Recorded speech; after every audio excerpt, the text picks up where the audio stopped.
in Phoenix to monitor the situation there following concerns from some parents who are scared to send their children to school with ongoing racial tensions in the community.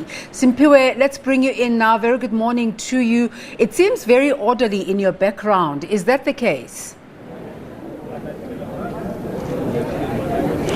Good morning to you, Desiree. Certainly it is very orderly. I'm just going to step out of the shot just for a little while to give you an indication of the situation when we are at Ellington Secondary School here in Phoenix.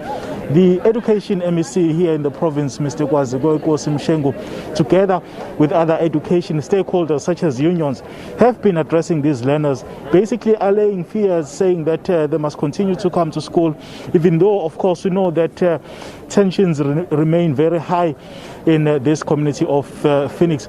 Just as we were driving here, Desiree, we saw quite a number of members of the South African National Defence Force, and as well as members of the SABC, and some of them are stationed outside this very school where we are. But let's also engage the education SATU in the province of KwaZulu-Natal through Nomarashia Kaluza, who is the provincial secretary. Nomarashia, thank you very much for joining us. What has been your assessment as the union in terms of what is happening here in the area of Phoenix? Thank you for the opportunity and good morning. As you have said, the tensions are still high. We represent teachers and education workers. We've been receiving calls from teachers asking us whether it is safe for them to come to Phoenix, understanding that there are teachers who reside outside the area, as well as the parents who are asking whether it is still safe to bring their learners here.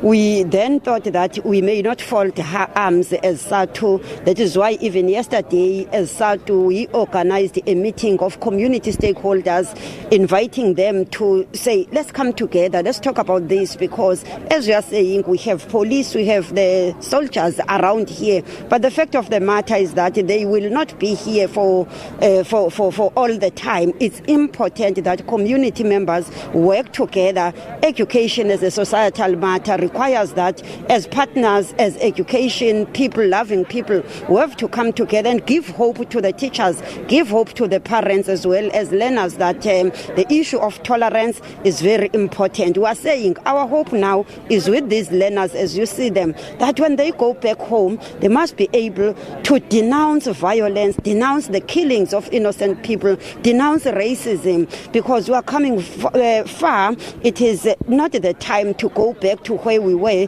And SATU, as a non-racial, non-sexist organization, we felt that it is important that we come, join forces, progressive forces that love peace, to ensure that our schools are safe and there's effective teaching and learning. Our word here is that our learners must not see race amongst themselves. Even their parents must not see race amongst themselves. We are the people of South Africa. Through education, there will be further liberation. But for education to take place, there must be peace in the society. There must be peace in our schools. Sister Nomarashia, in terms of the situation in the province as a whole now, with regards to the schools reopening, are you satisfied with all the measures that have been put in place? What reports are you getting? You know, we still get calls from members who are saying not everything has been sorted.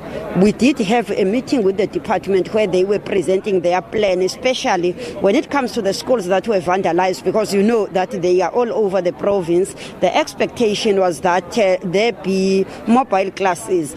And in some schools they have not been delivered. The issue of water, in some schools the water tanks have not been filled. But most importantly, we can do everything, but if we don't have enough teachers in our schools, it's not going to assist. There's already lost time which must be recovered. But for that to happen, we must have the teacher complement in the school in full force. There are complaints all over from school principals that they don't have teachers. The issue of substitute teachers for people who have retired, for people who have gone on leave, it has not been sorted. So those are the things that will be holding us back as we return.